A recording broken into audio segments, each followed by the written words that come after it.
Leadership and learning is indispensable to each other. Today, I will interview an experienced school administrator that would surely enlighten me more on personal administration.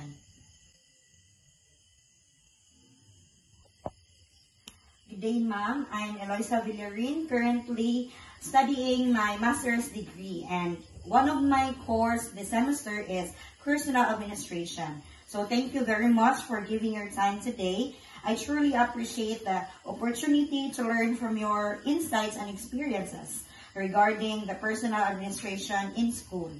The purpose of this interview is to understand more from your first-hand experiences, the key aspects of managing school personnel, including recruitment, performance evaluation, professional development, and employee relation. Your perspective will provide valuable information on the challenges and best practices in ensuring an effective and supportive work environment from your school staff. So this interview will be recorded, and then we will use this for educational purposes only. So shall we start? Okay. So, ma'am, can you introduce yourself? May I know your name, ma'am, and what school are you handling as of now?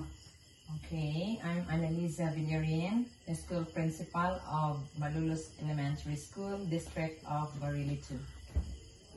How many teachers and non-teaching staff you are handling in your current station?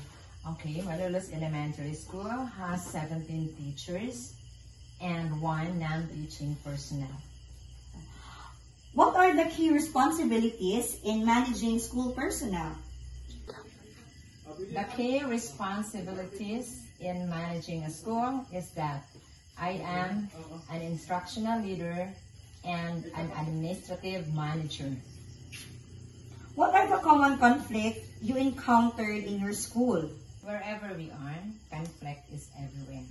The most common conflict in our workplace is that on the side of addressing our immediate actions on submission of reports, because that would delay on the part of the district to submit it on time.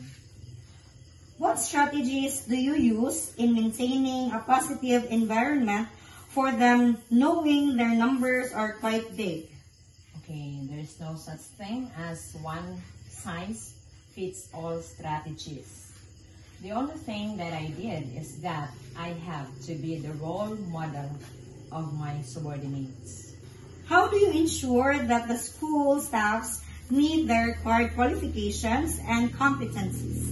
School staff met the required qualifications because they have undergone the merit and selection committee provided by the department.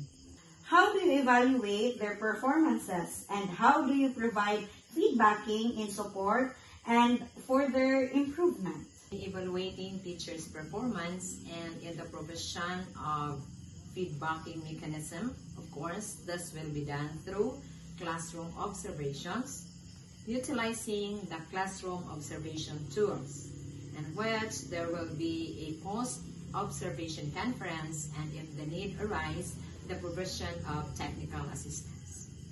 What professional development opportunities do you and DepEd provide for them?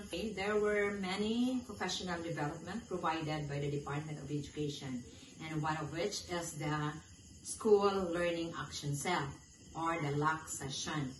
This is the time that the teachers gather so that they would be able to share their issues and concerns in the teaching learning process and give their best practices or share their best practices that are worth emulating for to the teachers, to the other teachers. In this manner, learners' performance will be improved.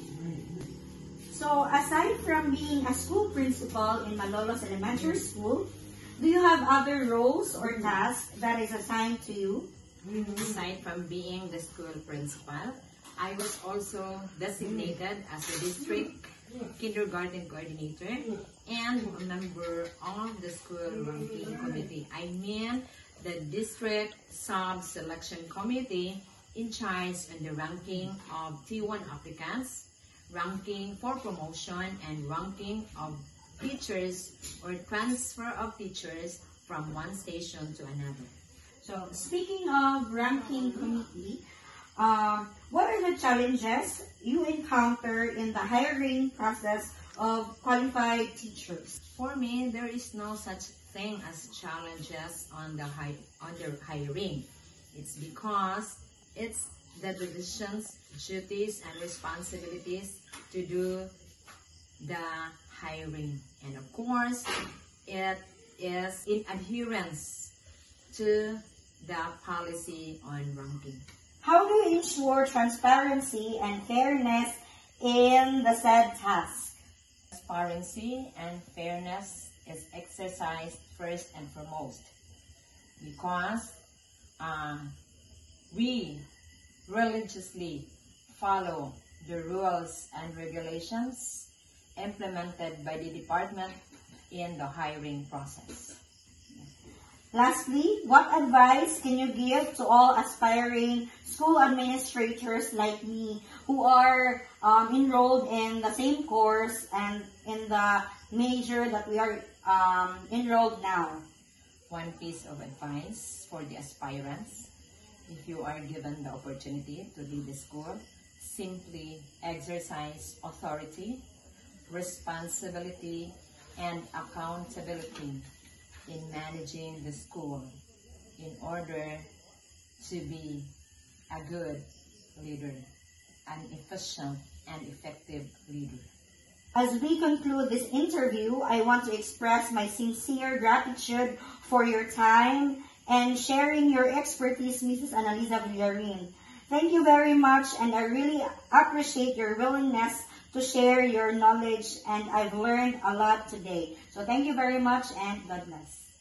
Okay, it is both an honor and a privilege to be interviewed, and I hope that you learned a lot from this interview. Thank you very much.